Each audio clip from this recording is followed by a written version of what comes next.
Between the late 1500s and early 1700s, the Hausa city-state of West Africa forged one of history's most sophisticated political landscapes, built on cavalry, faith, and fierce rivalry.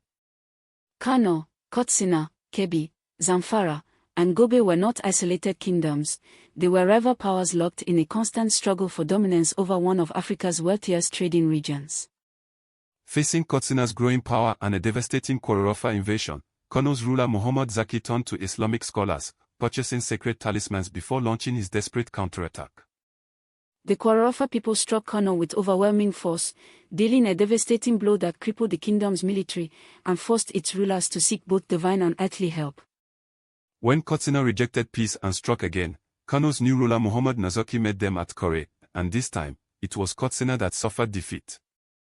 Kano's ruler Kutombi commanded 90 mail-clad horsemen backed by 600 horses, a display of military force that made kingdoms across Hausaland take notice. Triggered by the assassination of a Kano diplomat slave, Kutombi's siege at Dugozawa subjected Katsina to a brutal prolonged blockade, a campaign of grinding pressure and attrition. Kutombi's luck ran out at Rumorowa.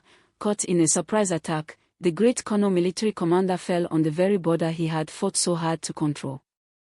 After Kutombi's death plunged Kano into crisis, the new ruler Shakaro made a wise choice, sending Islamic scholars as mediators to finally end the devastating Kano-Katsina wars. By the end of the 16th century, Kebbi had become so formidable that even distant Morocco feared it, its strength built on a diverse population and successful resistance to Songhai domination. When Kebbi absorbed northeast Zama territory, it cut off Zamfara's traditional raiding grounds, a territorial loss that sparked fierce but ultimately inconclusive battles between the two kingdoms. Throughout the Hausa wars, Islamic faith and traditional belief moved together.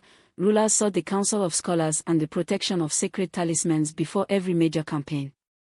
The Hausa city-state forged political institutions, diplomatic traditions, and Islamic scholarship networks whose influence still shapes northern Nigeria and West Africa today. This lesson is part of the UNESCO General History of Africa Curriculum Library at ashaware.com, where Africa's story is told by Africa.